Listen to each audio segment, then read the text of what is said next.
Revved up like the douches we are, we're blinded by the light, this week on The Hapless Heroes.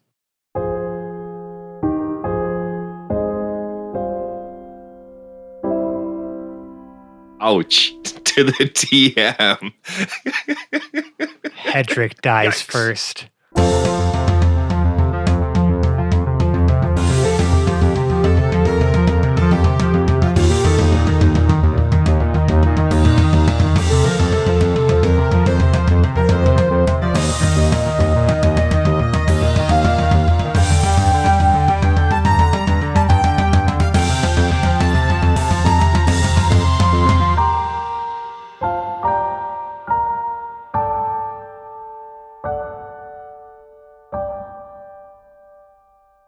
Hello, everyone, and welcome back to another episode of the Hapless Heroes podcast. I am Francesco, and oh boy, does it feel good to be back in the DM chair. I have with me a wonderful cast of characters. You know them, you love them. They are, starting on my virtual left, Dave as Zero, Valen's Avatar of War. It's good to be back. John as Lord Jarrell the Light. Where are we this time?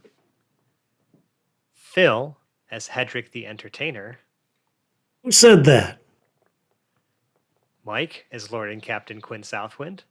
Always at my service. Zach as Pregnart. Nicole as Boris the Butcher. He was a good fish. And James as Hoblet the Smasher. Good evening, friendos. When we last left off, there was a lot of stuff that was happening. So we'll just do a quick recap here for our audience because, we're starting a new story arc, so to speak. We're really, always continuing off the last one.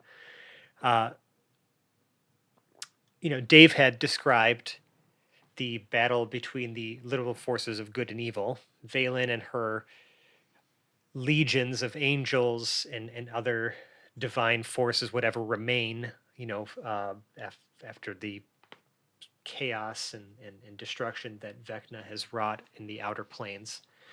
We're fighting against Vecna's assault on the heavens. And Felix had been whispering some stuff to Dr. Heinz, something about a plan B in case things don't work out. And it looks like plan B is starting to happen because right before we left off, all of the angels simultaneously dropped dead. Felix and Dr. Heinz looked at each other as if to signal it's time for plan B.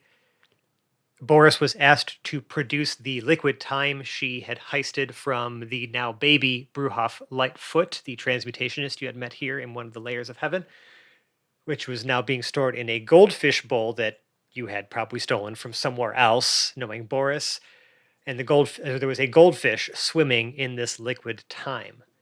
Felix produced the clocks he had taken from the dwarven maintenance room. Dr. Heinz dipped one of the clocks into the liquid time, swallowed the goldfish, and smashed the clock.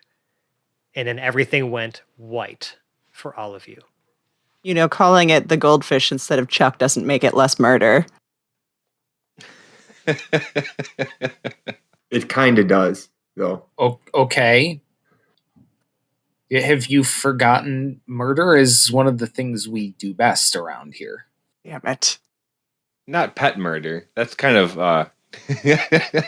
pushing the boundaries there. Before we get to start arguing with each other, I do want to just bring us right back to the everything goes white. Okay. Your senses are overwhelmed by this light. Your ears start to ring, and your bodies feel just almost like uneasy, queasy, as if they're moving at a rapid rate, but yet staying in the same place. You don't actually feel like your feet aren't moving. The ground, there's no ground moving beneath you, but yet you feel like you are lurching somewhere, like in some direction. Like everything else around you is sort of moving in that direction. And after a few moments that probably feel like an eternity of just this very uncomfortable, sort of vacuous feeling, you guys find yourself in what appears to be a wizard's study.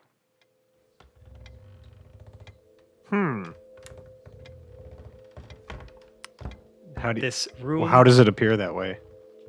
This room is, lined. It's almost like circular, and the walls are lined with bookshelves and like display cases filled with curios, jars of interesting liquids or other preserved items of varying degree. I mean, there's so much. Like, at a glance, it's like it's hard to pick anything in particular out. There's like desks filled, with like little, like almost like alchemy devices and notes scattered about. Papers are on the floor. It does not look like it's very well kept. There's even like a ladder that reaches up into another array of bookshelves. Like, it's almost as if like you're at the top of it, of a spire of like a wizard's tower.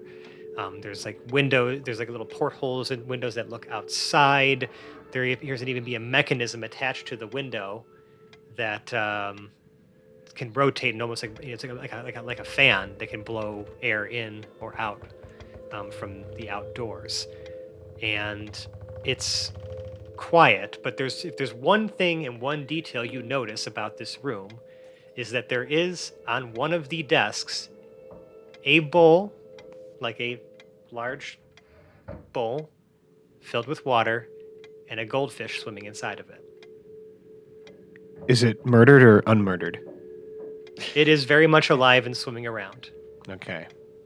Runs to the goldfish and examines it closely to see if it's Chuck, expecting she will know the difference between Chuck and any other goldfish, fully believing that she will be able to tell. Well, Chuck has that like iconic tattoo, right? You know the one? It's right below his fin, right? Yeah. It's a tattoo of Betty Boop riding a motorcycle. Kind of like the Bat Out of Hell. Yeah, kind of like the Bat Out of Hell cover, just with Betty Boop. Yeah. It's the Bat Out of Hell cover, but instead of Meatloaf, it's Betty Boop. Boris. Yes. Please make me an investigation check. Excellent. I rolled my dice in anticipation of that. Investigation plus 6, 25. This goldfish looks very similar to Chuck.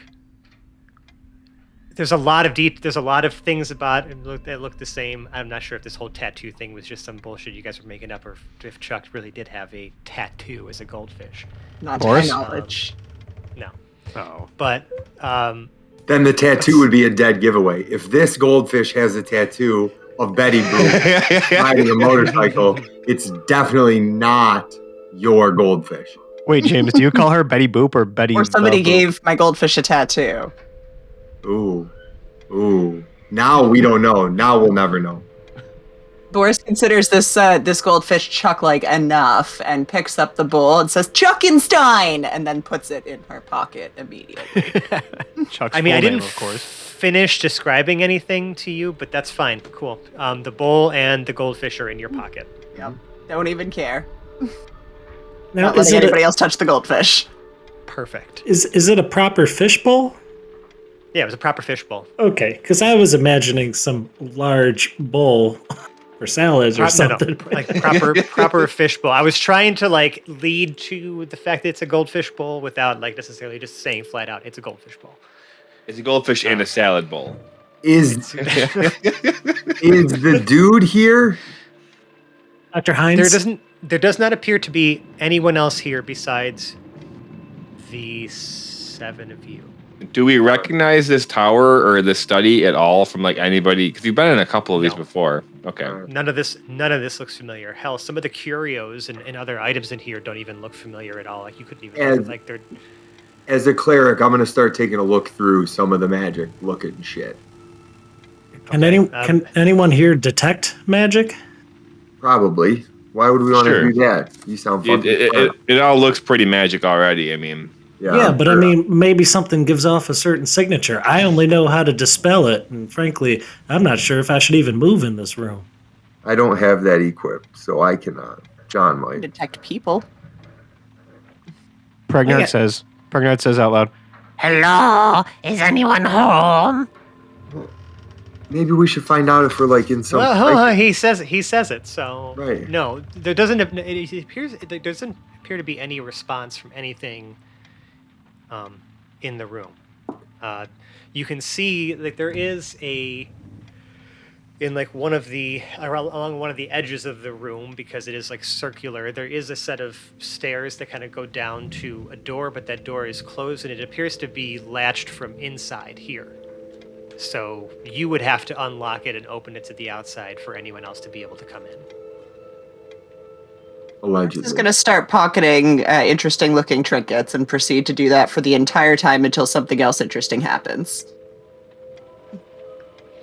The room's going to be Boris. cleaned up. Boris, make me while you're I guess pocketing random things. First, I'm going to ask you for two things. Okay. DM me a list of like mundane and stupid things, right? Because you always love to do this. Well, they wouldn't all be mundane and stupid things, so you'll have to throw some other things that I may pick. I'll throw up some and other switch things in them there, at but me. I'm saying whatever like little trinkets you may be looking for, DM me those things. Okay. But also, make me a perception check while you are doing that.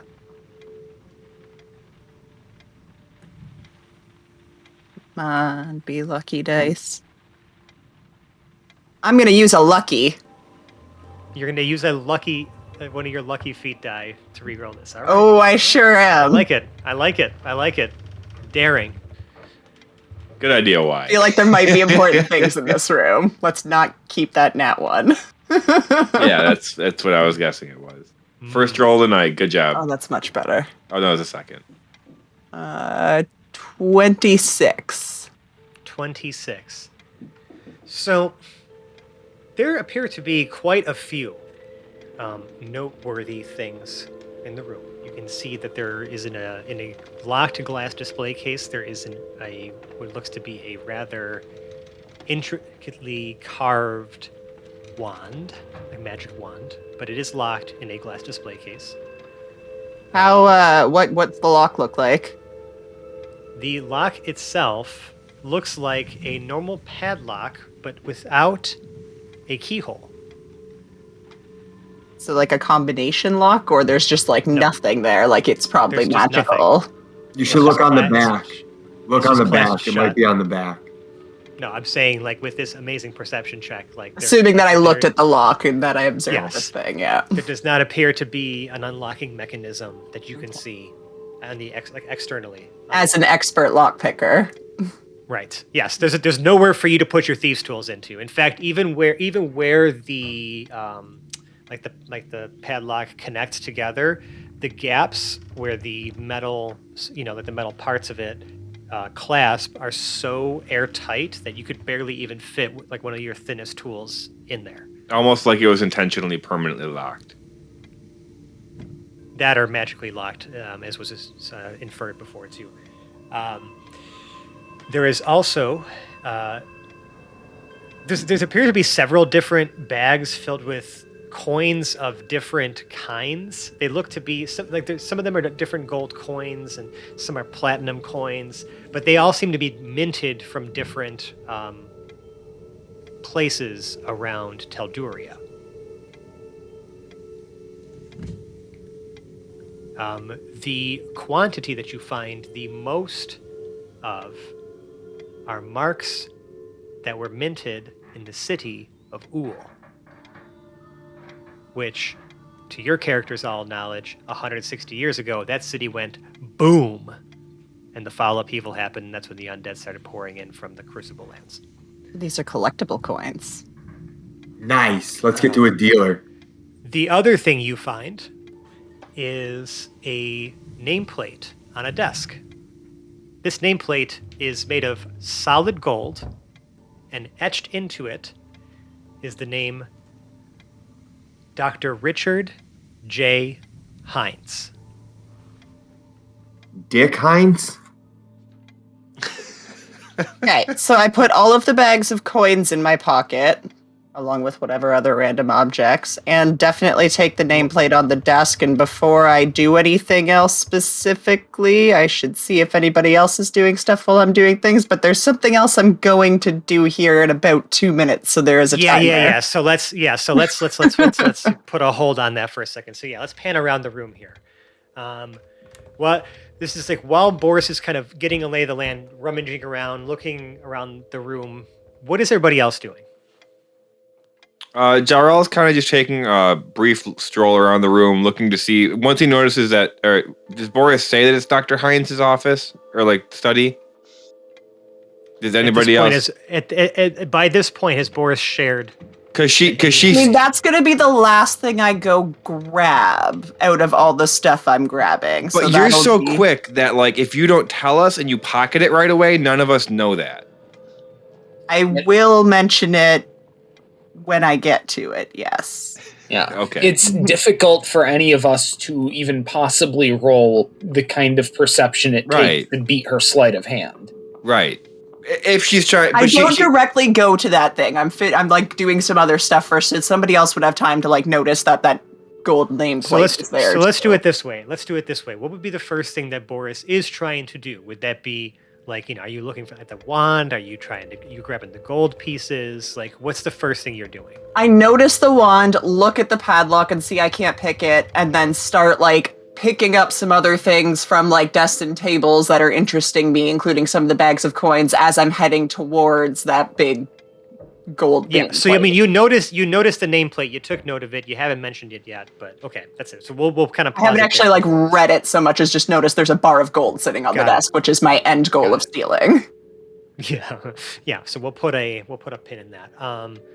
So yeah, Jarrell, you said you were just kind of taking a stroll around. Is there anything in particular you're looking for or looking at? Or looking for anything indicating any undead presence. I would feel much more comfortable if I did notice that Dr. Hines' nameplate was there. Would you have used a divine sense at this point? That's why I was asking if Boris had mentioned it or not, because if she had mentioned Dr. Hines as being the owner of this room, I would probably not use a divine sense. It's hard to take back information. Right. So I might as well just use a divine sense anyway, because I don't really often get to do these anymore. So I have 60 feet of knowing if anything is a celestial, fiend, undead, consecrated, or desecrated. Anything within 60 feet. Nothing? There actually is both a consecrated and desecrated object in sealed glass display cases. What do they look like? The consecrated object looks like a simple, well, I shouldn't say simple, but a rather large golden chalice. Okay. And the desecrated item is a jeweled skull. Jarrell would take interest in the consecrated item and do a religion check on it if he could. Sure. 17.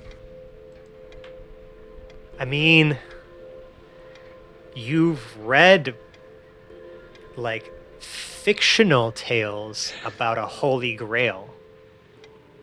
Oh, okay. Surely one could not exist.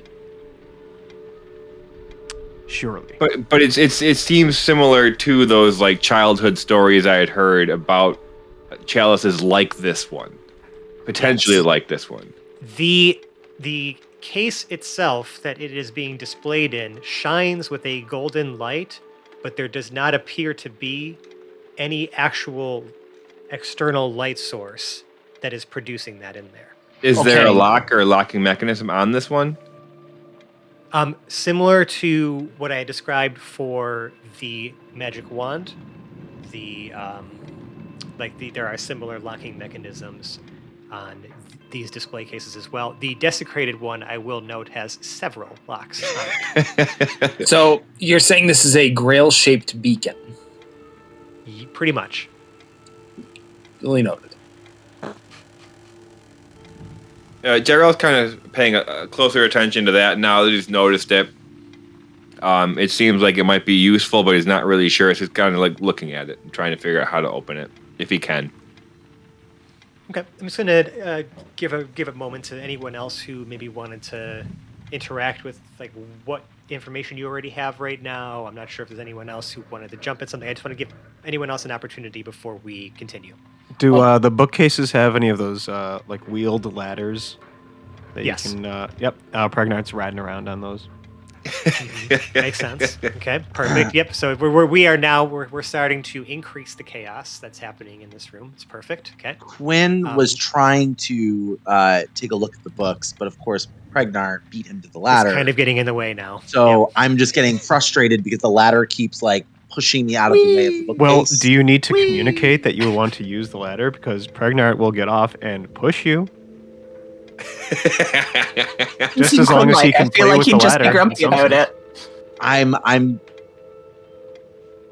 okay. I'm gonna trust that. I'm gonna communicate to Pregnart that I need the ladder. Yeah, Pregnart, okay. can you get down off the ladder, please? I would really like to look at the higher shelves. Yeah, no problem. Which shelf should I take you to, Queen? Keep it here for now. I just want to go up higher. Are you sure you don't want to look at that shelf over there? Please just keep it here. I would prefer not to move. Oh, darn it.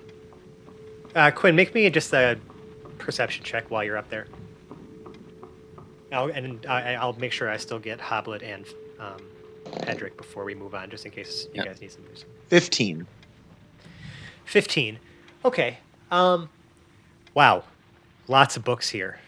Some titles you've heard of, like some classics, but these seem to be broken out into sections, but these sections themselves already, you can tell, are not organized well because there's stuff in these sections that don't belong there. Like there's fiction in the research section, there is romance in the nonfiction section. Like it's a little haphazardly put together. Sure. I immediately start to throw the books that are in the wrong section down toward Pregnar. Okay. You pull you pull several titles and they plop down. I don't want to start coming up with arbitrary titles for books right now, but sure, you start pulling some books. The Hero's Bosom, my favorite.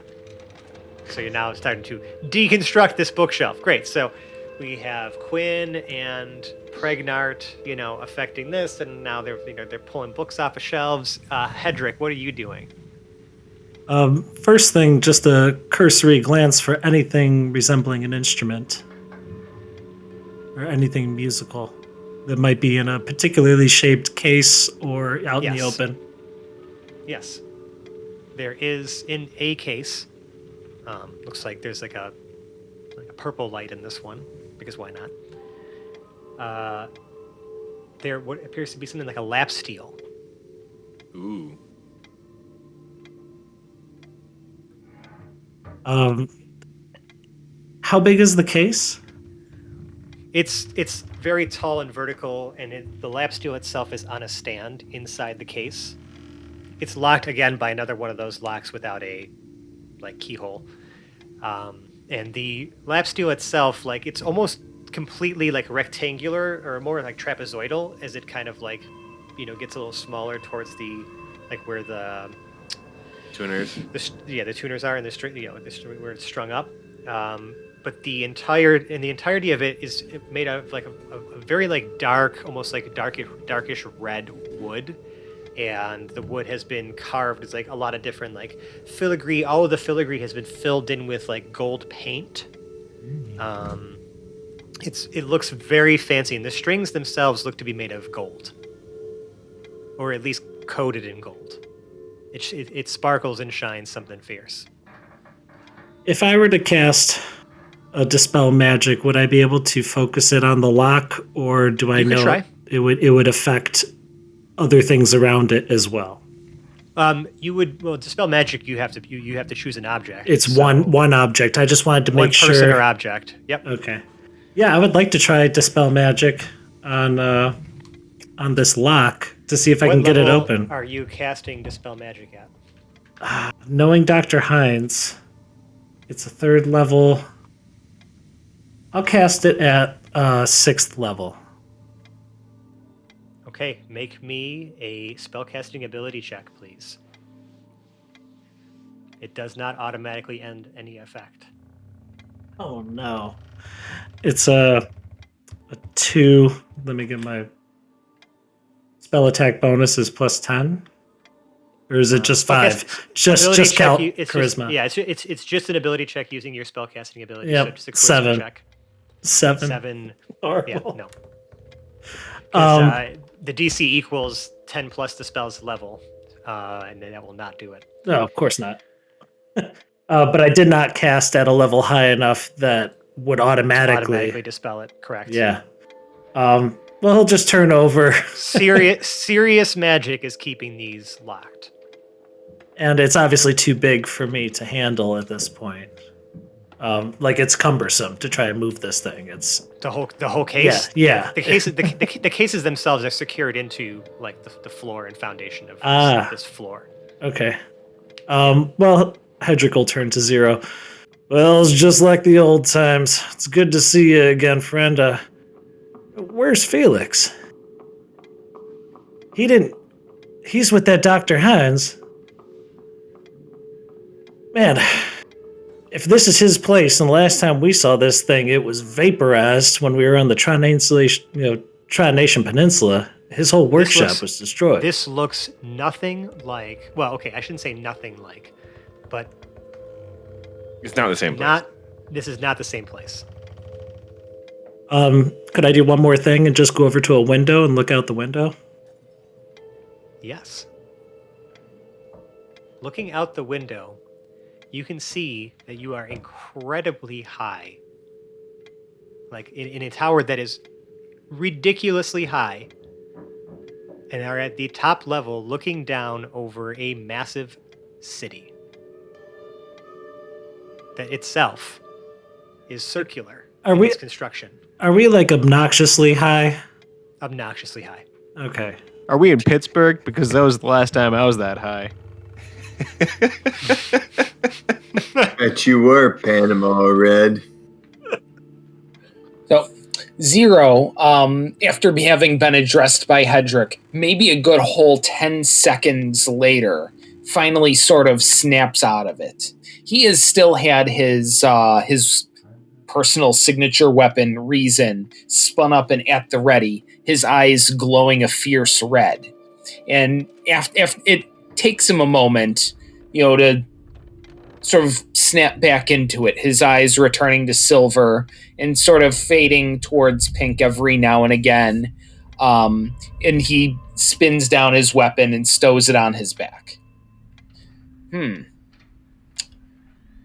Interesting.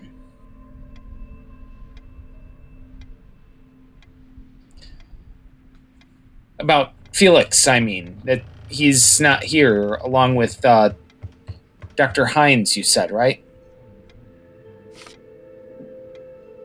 I mean, I presume. Sorry, I'm still catching up. Well, so far, the only life form that was in this room is now in Boris's bag.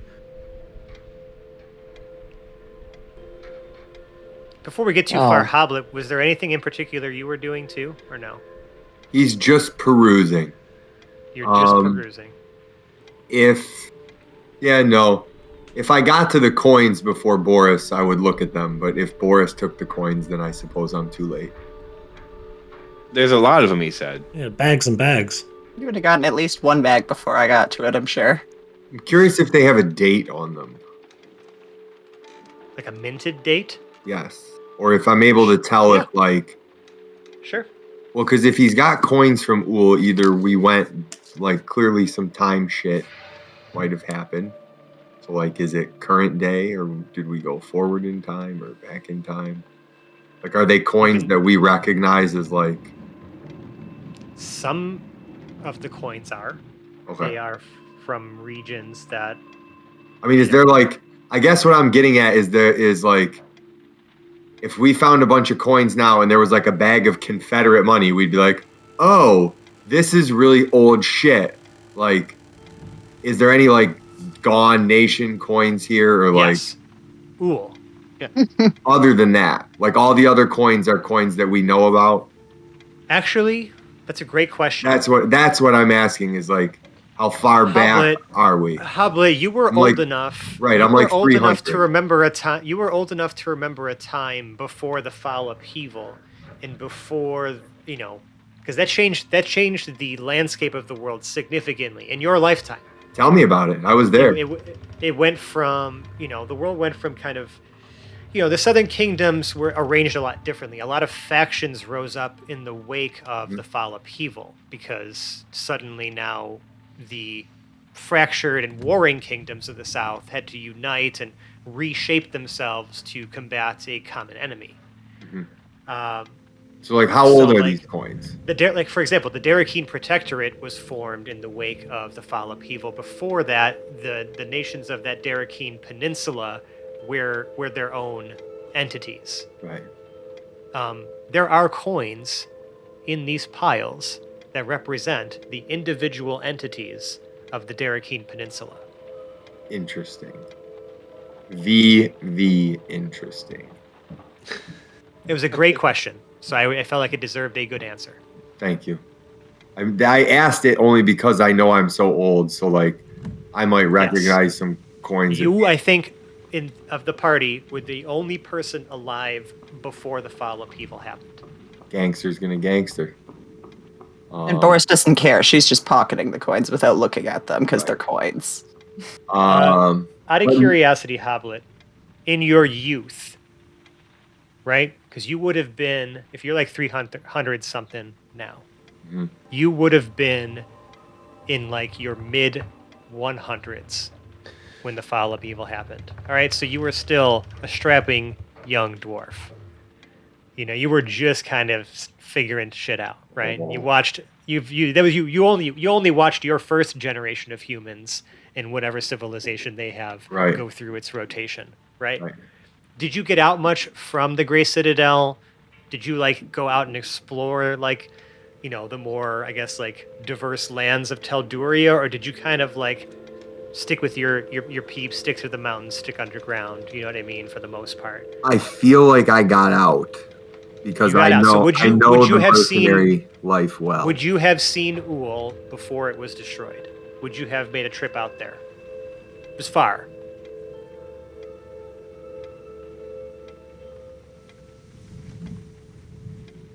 I'm trying to think of what I could have done. Maybe we brought some stone there from our mountain. Yeah, Would that's they entirely possible. Yeah. Yeah, you could have been transporting stone. Yeah, I mean, there's a lot of materials that were needed. So there. sure, why the fuck not? Maybe I did go to Uul. So you've been to Uul before. Did you look out the window too, or was that just a Hedrick thing? Like, as you were perusing. Is it a big window?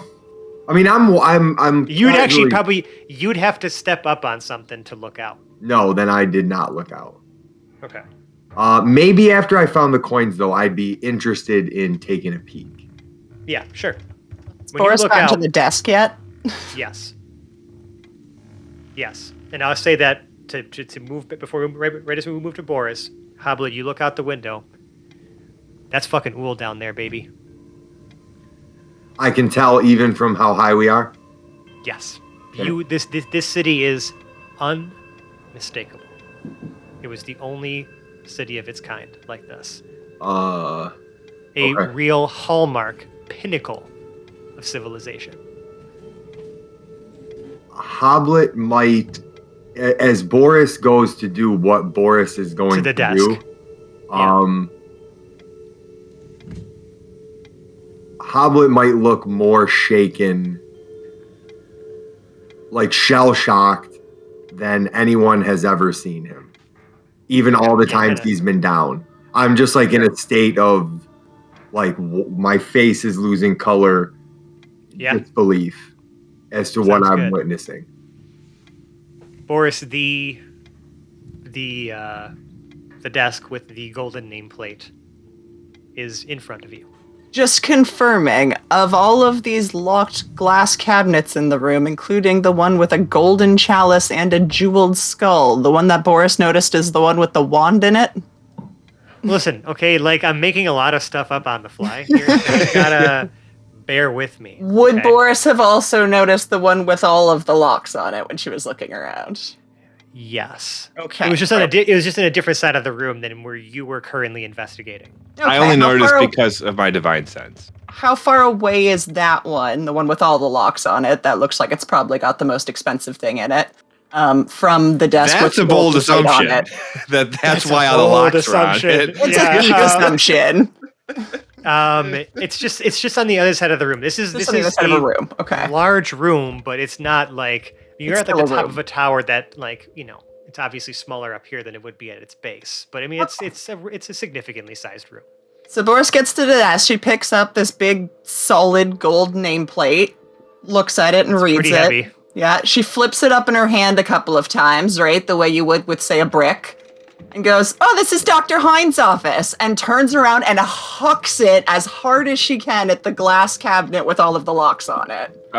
Can Jarrell use his No. reaction to protect the cabinet? Sure, you can try.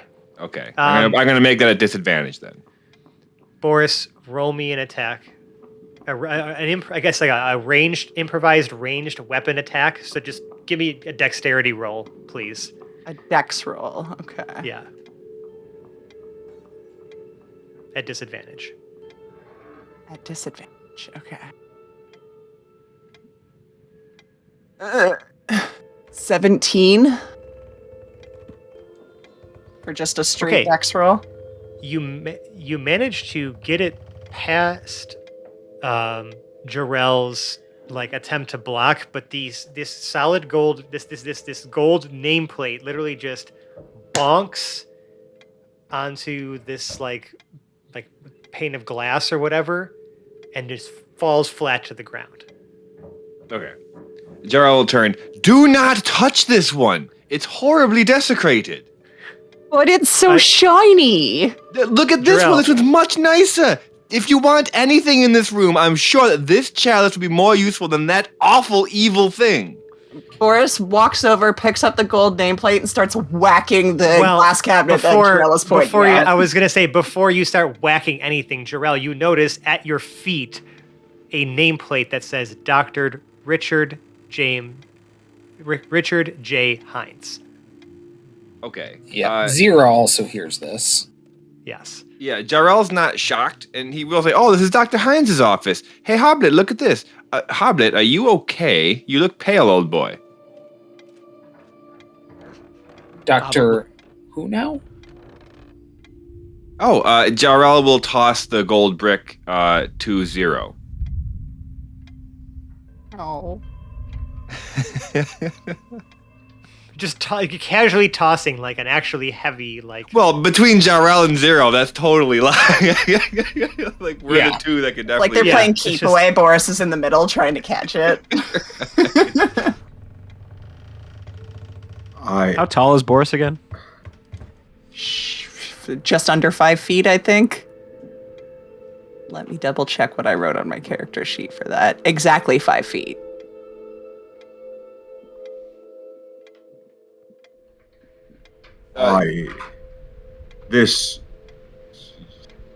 Something is wrong. We shouldn't be here. Where is here? Where is here?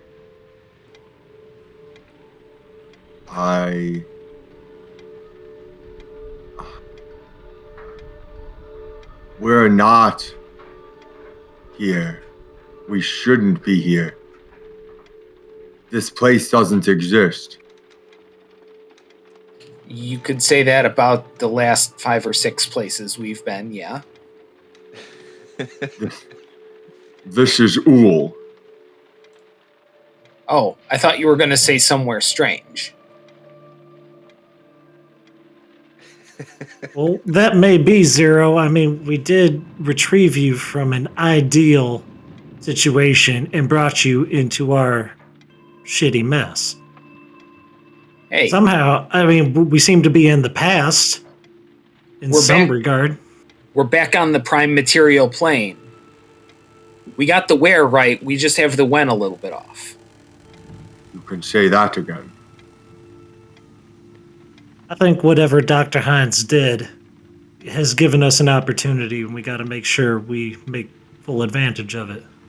This seemed like Felix's idea. Why would he want us to go back here, though? And where is that little man? And Zero said, yes, and bonks himself on the forehead with the nameplate that's in his hand. We were just thinking about that. So what on earth could he have been up to? And right now, his left eye is silver. His right eye is a bright, blazing red. I'm so frustrated with him. So far, the best part of his plan is that he's not around. Ouch. To the TM. Hedrick dies first. Window. A lightning bolt shoots out of the corner and blasts. One rock falls, and it falls out. Right. Pragnar has been thinking about rifling through this desk for a while, so he's Sure. going to make... Make an investigation check, please. 13. 13. Lots of paper scattered in here and stuff that's not really that interesting to you. The only thing that you do find of note is a calendar. Oh, okay. That's useful. I don't know if Pragnar knows what that is. Yep, And it looks like, kind you of know, lives outside of the concept of time. Yep, it looks like some days are crossed off and we are in the middle of a month. He calls in for backup. Does this mean anything to anyone? Quinn would He likely holds be up- closest. He holds up a calendar. That's true. He holds up a calendar that is for the year 1214, which you know as the year the foul upheaval happened. And the month is... Septober. And the fall upheaval happened in... Naptober. Scrambluary. Septober. And the day is...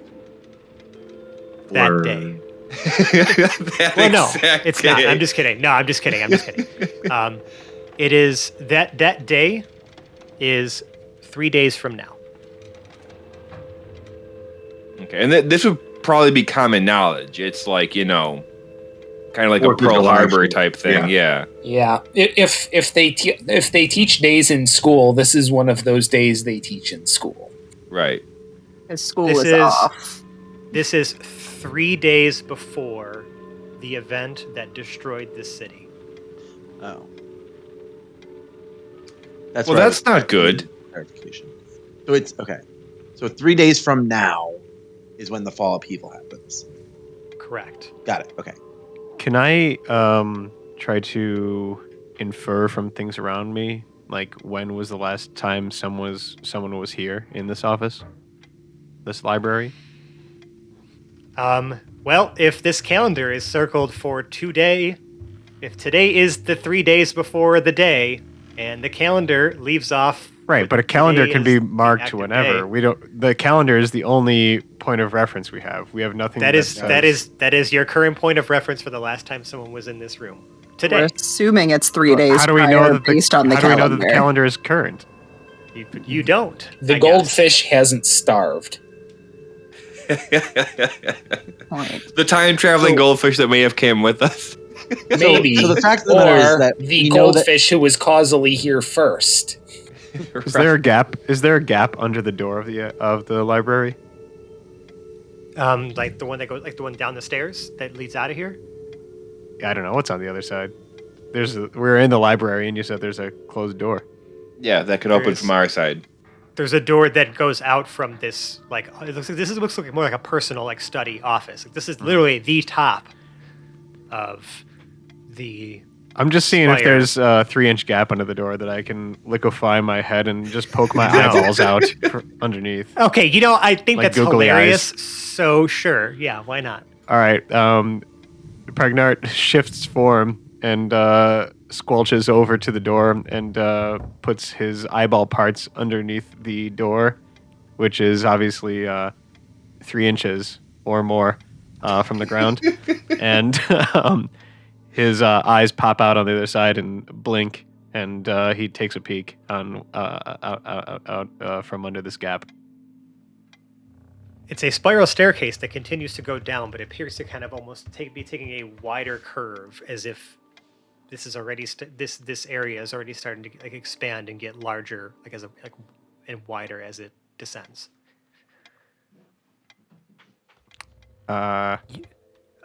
He shifts form back to solid after Hold on. he pulls his eyes out.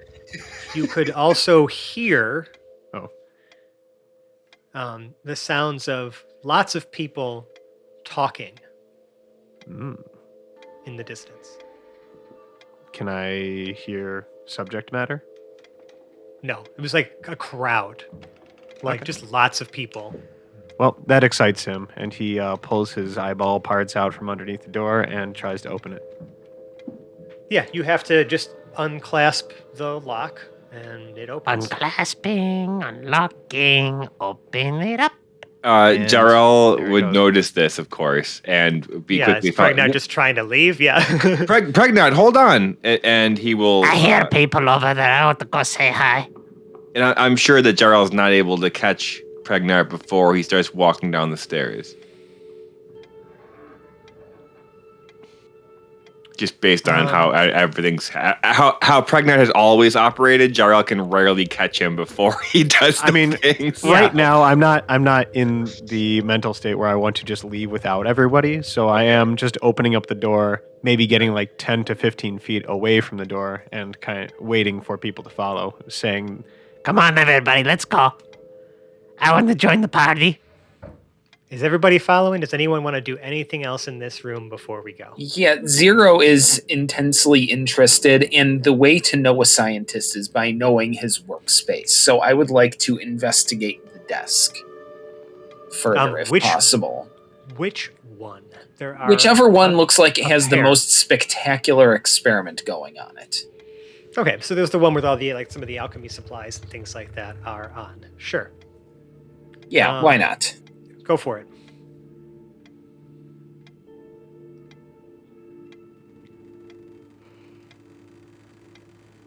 $13 on the die plus investigation. Investigation is that's crap. Just a +1, so 14. A 14. Each of the like glass containers that are housing all the different liquids that are sort of strapped to like arranged together in some sort of like alchemical experiment here. They looked as though I don't know. Their I guess maybe viscosity and their color look unnatural to you, as far as like things that you're not sure if these are compounds you've not necessarily come across in your own experiments before, or ones that have been already mixed and synthesized into things that like you don't recognize them at all. The colors are very vibrant, and they are almost completely opaque. Like They are still, and some of the liquids, like especially some of like the ones that are more amber in color, seem to be agitated. more amber in color, you say. So I'm now looking for a differential from liquid time. Does it look like he was working on that here? You could probably assume that, but you're not sure what's involved in making that, right? So you could only make the assumption. Like your brain's already trying to suggest that. So I mean, it could be an entirely different experiment.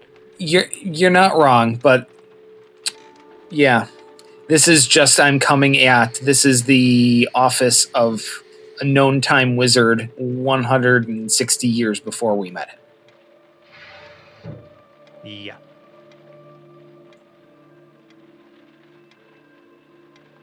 Was Dr. Hines I was human? going to ask that same exact question. Yes. So it's clear that he's had an ability to manipulate time, at least from the moment of the foul upheaval. If he was here 3 days prior, he may have had information or utilized this ability to escape the impending doom. If you guys remember some of the things he was saying when you guys were in the room of portals, right? There's a lot of stuff he couldn't share with you because it would affect, and even Zero future Zero or future whatever Zero Right. becomes said, like, I can't tell you this stuff because then it's going to affect how you approach it, therefore changing the outcome. Even if you try to do things exactly the way that I described that you did them. You know what I mean? Like that's Knowing just, that's how you it did works. them is going to impact how you do them, and Correct. therefore, Therefore affect the outcome. So I have a couple options here. First of all, Pregnart, if there's a party out there, you can consider this the VIP room. Okay? Now, if you want to party, we can party. And Hedrick will pull his loot out. And he really, he wants to unify the group. The first thing that he wants to do is his inspiring leader. yes, okay. This gives everybody temporary hit points. So normally I like to write songs about all of you guys, just because I just find you too damn interesting. But today I want to play you something a little special. This is a song about me. Edric has the best mustache. He flaunts his every charm. He serenades a bonny lass. She ends up in his arms. His tantalizing gaze accentuates with every smirk. With a flicker of his whiskers, he'll teach you how to twerk. He plays for tips and locking lips with fancies in the night. From near to far, his handlebar can surely bring delight. His upper lip is well equipped. He wears it with great pride. I'd nary bet that you'd forget dear Hedrick's mustache ride. Oh, I'll clap for that one. Yeah. I want to make a note of something. While you were performing that, the lap steel that was in the case started playing along like it was a player piano. Ooh. That has inspired Hedrick. He's not so sure he wants to give up on that endeavor. Do you normally get your own? Do you normally get temporary hit points for yourself when you do inspiring leader? It's any creature within 30 feet up to 6. Okay, that's cool. So I would only be able to there's- inspire everybody else. You will now also gain the benefit of that. Yay! All right, so you get my level plus my charisma, so that's 20 temporary hit points. wow. Wow. That's right. We're level 15 now. And he wants to say, if we think Dr. Hines or hell, even Ebenezer is here in this moment, in this place, I could maybe get some eyes on the situation. I might be able to scry on them. I don't know if that would be wise or a poor decision. I'd leave it up to the panel. What are you suggesting? That you leave something here? Well, no, I'm saying right now, I could get some eyes on whether or not they are here. Whether or not... You could find them at any location in this place? Well, let me try to describe the song to you. Concentration up to 10 minutes. The target must, let's see. I can hear and see a particular creature that I choose that is on the same plane of existence. It must make a wisdom saving throw, which is modified by how well you know the target and the sort of physical connection you have to it. If a target knows you're casting the spell, it can voluntarily fail the saving throw if it wants to be observed. And yeah, it would create an invisible sensor within 10 feet and follow them around. So you don't know. So I guess what target are you choosing, right? Based I would on how choose. well you know them. Preferably, I'd choose Dr. Hines. Ebenezer's a real piece of shit. I barely exchanged any words with him. Well, you have to choose the target when you cast the spell, right? Mm-hmm. So, I would choose Dr. Hines if that's something we want to do. sure. I mean, that's the group. I'm not here, right? I'm going to tell you what happens. I'm not a scientific man. I would leave it to the practical studies of someone who's used to these sorts of things. Unfortunately, the guy who sent us here is absentee. I just want to throw this out there as a player. I don't know if any of the characters actually want to do anything with it, but wasn't Felix also here? He was. When we left, when we left that, I'm gonna remind you of something that Felix also said. When he was discussing that there might be a plan B, that if it works, he may not be here when you get back, is what he Right. said. And it might stand to reason that since Dr. Hans was the one who performed the task, he may not be here either. So I could burn it up, but I figured I'd throw it out there. I mean, There's a very good the chance option that is there. Ebenezer would be able to resist such a spell. It's unclear whether Dr. Hines or Felix even would know us in this time and willingly allow us to find where they are.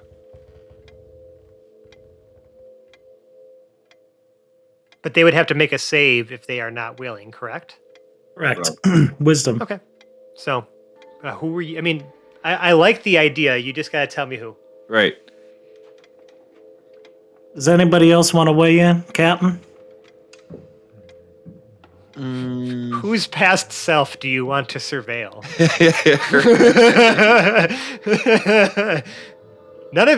All of you were not alive, Right. except for Hoblet and Felix. we could scry on 100-year-old Hoblet. 100-something-year-old Hoblet. A wisdom save? 160-year-old Hoblet. Yeah, you go Who knows find what it. you'll find? Oh, I know what you'll find. You're not gonna like it very much, but you go find it.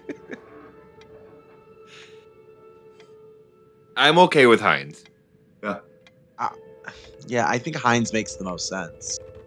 We're in his office. Yeah, Either it certainly. will or it won't. I feel like I got a better chance. All right, I would like to cast. I'm going to scry on Dr. Hines, see if he's around. All right, so describe to me again how you get the information. Does it appear as like images in your mind? Like how do you see it or how do you perceive it?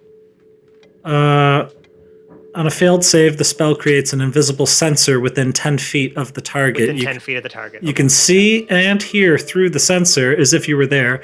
It moves with the target, remaining within 10 feet for the duration. And Perfect. the creature that can see invisible objects sees the sensor as a luminous orb about the size of my fist.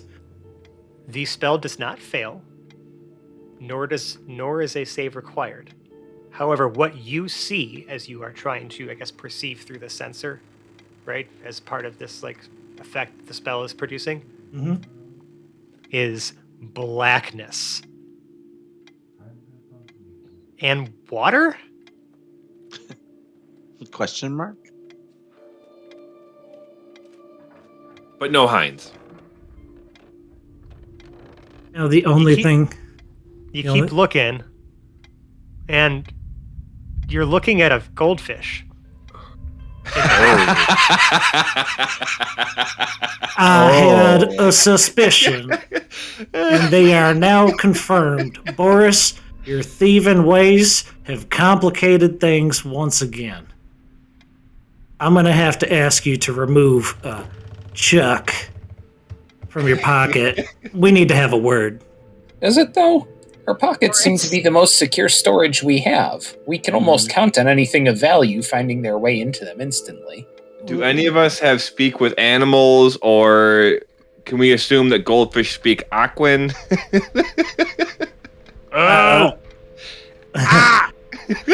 I've got polymorph. Can I try to speak Aquan to the goldfish?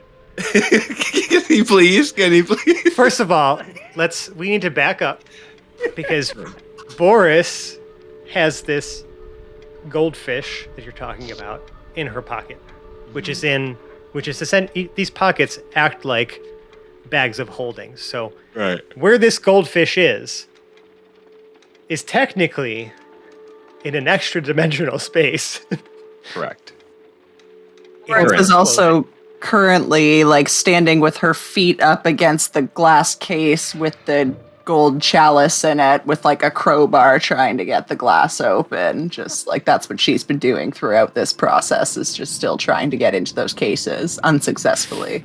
Yeah, and funny enough, like with every aggressive motion, you don't even scratch the glass nor the metal nor anything. It's almost as if like everything you're doing does not affect these cases like at all. You see no physical blemishes or even any signs of wear at all, despite all your efforts.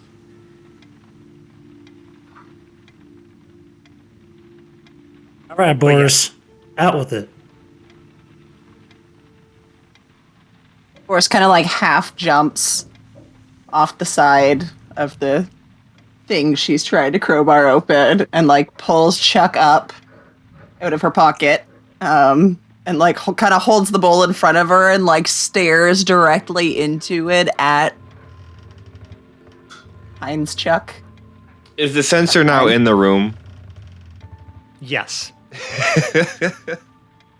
Is Hedrick still under the spell? Is he just staring into my eyes through like a fishbowl? He's 10 feet. He's 10 feet away from the fishbowl. Looking I'm having an out-of-body experience. I was gonna say, as the fishbowl moves out of this extra dimensional space, the angle and view you get from your sensor increases as it now takes a wider, like, camera angle, so to speak, right? Because the space is no longer a confined extra dimensional space with limitless yet limited boundaries. Does it say anything in the spell about if when you're too close to the orb, does it make that like wah noise like two cell phones if they're too close to each other?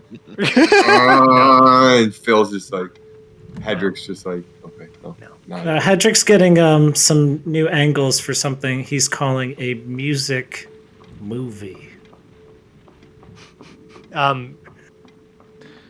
Boris, you're looking at the goldfish, and you can see it's like opening and closing its mouth, but just bubbles are coming out, and that's it. Do we understand that animals speak a language? We can. Some classes can speak with animals, but we don't have that ability right now. I'm assuming it's not speaking like Thieves' Canter Undercommon. I've got detect thoughts. I mean, before that, Boris yells at the bull, "We can't hear you!" Ooh. I do have tongues, but I would want to know that it's an actual language before I cast tongues. Listen, I've heard a lot of ideas, but no one is actually agreeing on any of them. So I just need someone to choose a thing to do. Boris pulls a pen and a walks piece up to of the paper. fishbowl. Oh God, everyone's going. Pregnart walks up to the fishbowl, sticks his head in using what's it? Soul of the Sea. I can breathe underwater. Right. Yeah, and you can shape yourself to literally like you could become liquid and put your head inside the bowl because like otherwise your head would be too big to fit in it. Yeah. I just liquefy my head slightly to just squeeze through.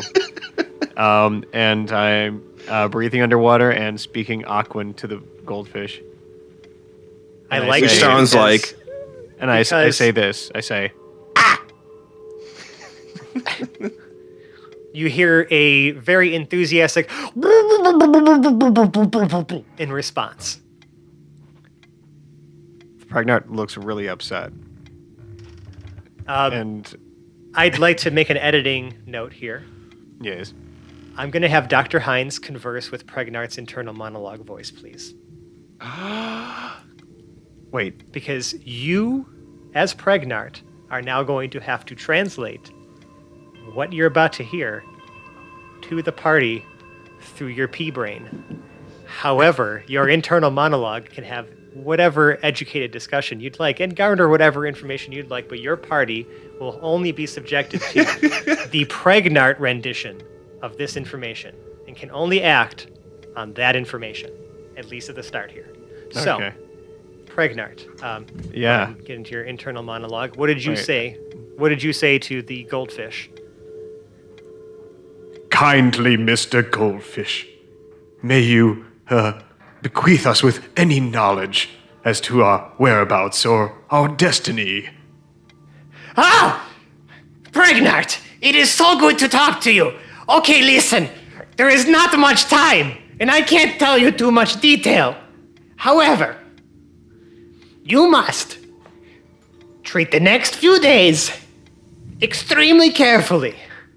You only get, I forget how many, limited number of tries at this.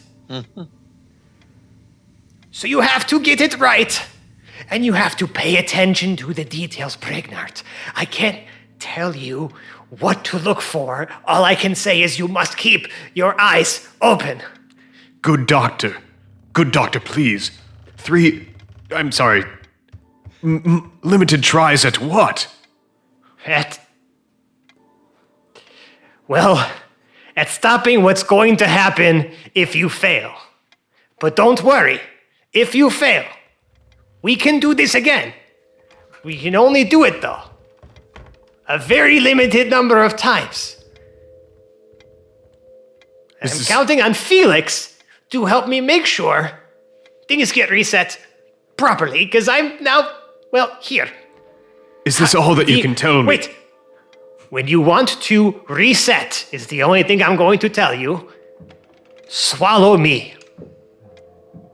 One of you needs to swallow the fish. I understand. One last question. Where, sir, might I be able to get a chocolate sundae? I actually can't tell you that because it might affect the way that things go forward. I can't give you any advice on what to do. I can only say, very simply, pay attention to the details. Literally everybody's lives depend on it. Thank you, good doctor. But if you need to reset, don't forget, swallow the fish. Thank you, good doctor. And all everybody else heard was just a series of what would sound like someone yelling underwater. Yeah, right. Yep. Pregnart, would you like to give your rendition to the party of what? Yeah, he splurps his head out of the fishbowl again, and he says, That was that guy from before. He says we cannot get any chocolate sundae anywhere around here. And that is where I'd love to call this episode of the Hapless Heroes podcast. Thank you, everybody, for listening. If you like us, you could find us on the internet. We're on such places as Twitter and Instagram. Just look for @HaplessHeroes. We're also on Facebook and Reddit. Just look for Hapless Heroes Podcast. Really, though, those places have sticky posts or other information and descriptions and whatnot that point you to the crown jewel of our internet presence, our Discord server, of which a link can also be found in the show notes of every episode. Join us there.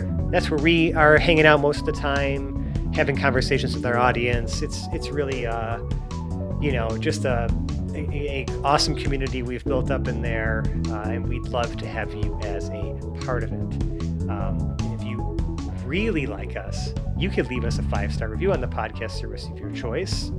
We have no idea where even reviews are accepted anymore. It seems like they have become a thing in the past. So instead, we encourage you to join our Discord server. We left a 5-star channel in there, and I think we say some nice things about the show. We'll say some nice things about you back on the air. they still have reviews on iTunes, I think. Yeah, it's just I think one of the only services that still does that. Apple Podcasts. Yeah, whatever it's called. Whatever iTunes is. Yeah. Does iTunes exist? Who knows? Who knows? I haven't used Do that any of us exist, man? forever. Whoa. But that being said, wherever you choose to leave us a review, whether it's on in our Discord server or if it's through an email at haplessheroes@gmail.com or through whatever podcast service of your choice, we'll read it on air and say some nice things about you. Like this person. We have a very short and sweet one from Furry Murray Man on our Discord server. You guys rock, love you so much. We love you too, Furry Murray. I remember you were like one of the first people who were like tweeting us way back in the day when we first started. Thanks, dude. You're awesome. We 5 stars. Furry man. 5-star Who's furry. tweeting us? I give his review 4 This was a long stars. time ago. Yeah, but this was on Discord. Anyways, that's just what you could do if you really like us. But if you really, really like us, you could donate to our Patreon. It's patreon.com/haplessheroes. We have a whole manner of different rewards for you, behind the scenes audio, bloopers, notebooks. I mean, we have whatever stuff we could collect as a way to say thank you. We've tried to put it on there as, because it's people like you that have helped keep our show running, helped us pay for equipment, helped us pay for hosting costs. I mean, really, I have unending gratitude for the people who have been with us for so long and who've, essentially helped fund this little amateur show of ours into something, something pretty special, I'd say. I really want to get a group of us together, and I'll do, whoever's willing, do the one chip challenge, and film that for a little Patreon reward. Sure. Nope. I'm willing.